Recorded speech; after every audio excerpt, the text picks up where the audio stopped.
welcome to this month's Fintech Firebrand. I'm founder of Firebrand Research, Virginie O'Shea, and I'm here to chat to you about this month's Fintech and FinReg news. Now, by far the biggest news this month, I think, has been the fall of FTX, the crypto asset exchange out in the US, actually, well, based in the Bahamas, run by Sam Bankman-Fried. Certainly, there's been a lot of news stories on the topic ever since it's happened. There was quite a lot of discussion at the regulatory level beforehand, but now we're going to expect even more so in terms of progress with regards to discussions amongst probably US governmental organizations and regulators.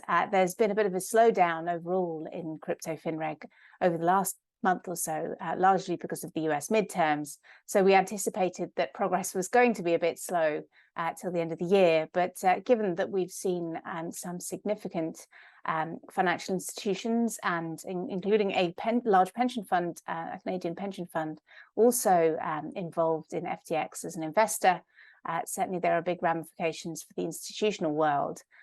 So that will probably put a rush on many of the discussions that we expected to be delayed before Christmas. So we're keeping a close eye already. Gary Gensler has spoken last week about the crypto FinReg and some of the things they're going to have to take into account with regards to investigating fraud. Certainly, we're going to find out much more about some of the details of what's going to happen to FTX next.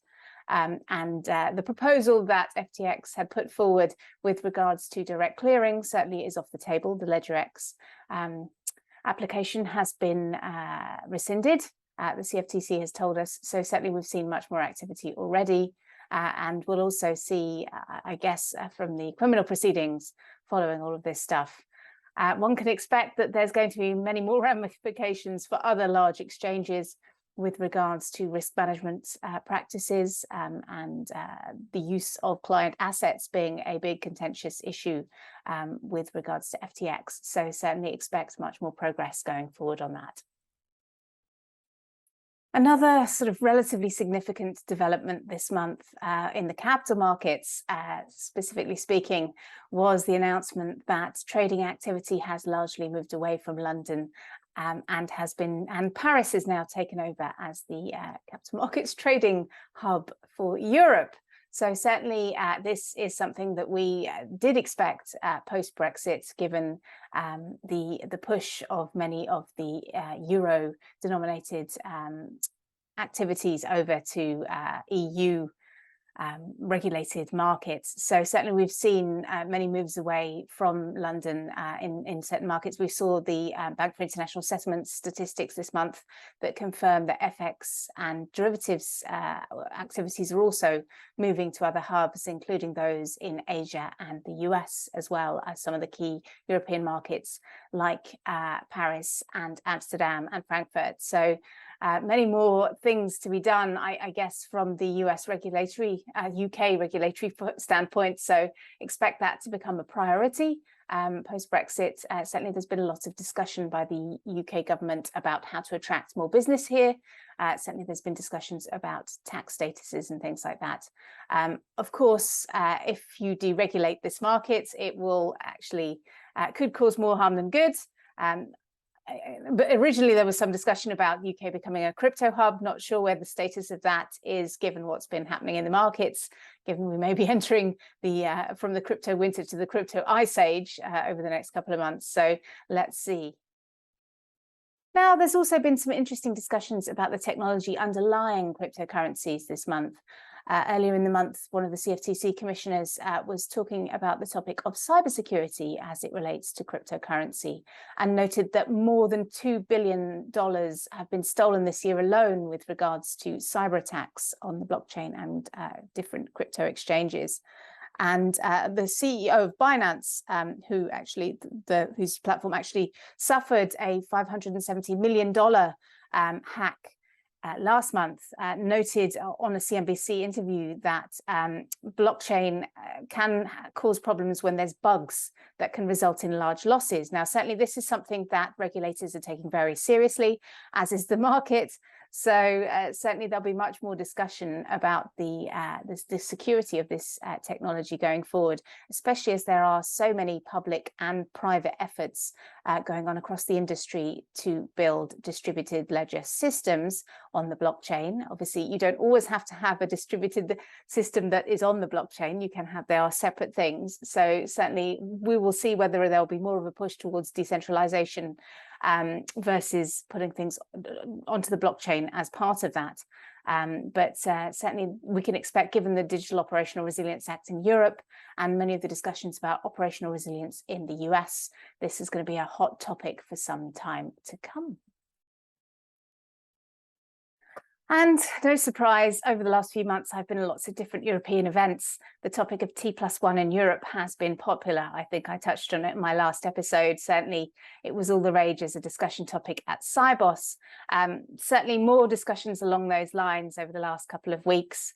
I was in Amsterdam last week talking at Post-Trade 360 on a panel on CSDR. There was also a T+1 panel, and there was a lot of discussion about the practicalities of moving in Europe to T+1 when we're having so many issues with regards to settlement penalties and settlement efficiency here within all of the European markets. So I don't think there's going to be a mad rush, let's me put it that way, to follow the US and Canada into moving to T+1 in 2024. There was some anticipation that there will be a move in the next 5 years.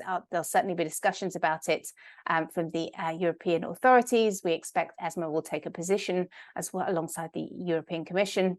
But one of the things that was clear from many of the discussions was that UK may move to T+1 a lot sooner than the EU will. So what will that do to some of the things I was mentioning earlier about competitiveness in the EU market if it aligns itself entirely with the North American markets? So something to ponder over the next couple of weeks before Christmas. Another big discussion topic as well has been the consolidation of market infrastructures. Now, there has been some consolidation at the European level. We've seen Euronext made an acquisition.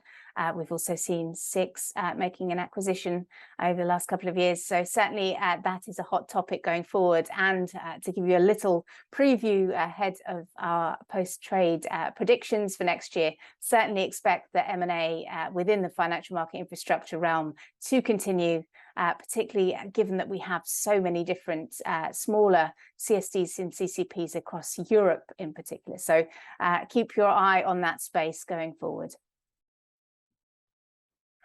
And of course, I can't talk about fintech within this realm without mentioning that we're seeing a rather large number of layoffs going on across the different fintech firms out there. Now, obviously, we are on the precipice of a global recession, so we have to understand that actions are going to be taken over the next few months. There may be some contraction in the sector. We may see some exits of some of the smaller fintechs. Certainly, there's been a bit of a dampened M&A activity on that front over the last 12 months.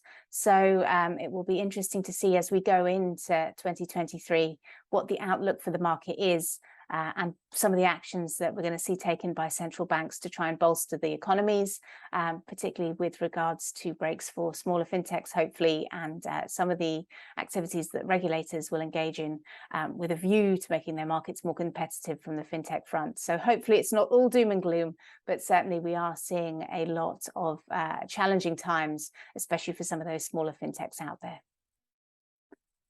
And now some of my final thoughts of the month. I've been spending a lot of time with the asset servicing community over the last month or so. Certainly throughout the year, I've spent a lot of time with them too, but I've in particular been talking to people in corporate actions over the last few months, and they are probably one of the most hard-pressed teams in the operations space within capital markets to deal with an increasingly high volume of events. We're seeing much more complexity out there. Of course, lawyers and investment banks do get paid on the hours that they're putting into this documentation as well, and as structuring the deals. So you can expect that complexity is going to continue to increase, particularly with some of the more interesting events that are coming out. And the focus on governance at the industry level is only likely to increase this further and much more attention on these events. Unfortunately, though there has been some progress in terms of achieving some of the ESG, the G bit of ESG's goals with SRD2 and things like that, that's largely focused on proxy voting and general meetings rather than corporate actions. So it's very much on the forefront of the minds of everyone in the industry as to where the regulators are going to focus next. Could there be more initiatives to improve the data around the release of events information from the exchanges, for that matter? So certainly a lot of pressure out there for change to be introduced, if possible, to be able to reduce the number of manual processes in this space.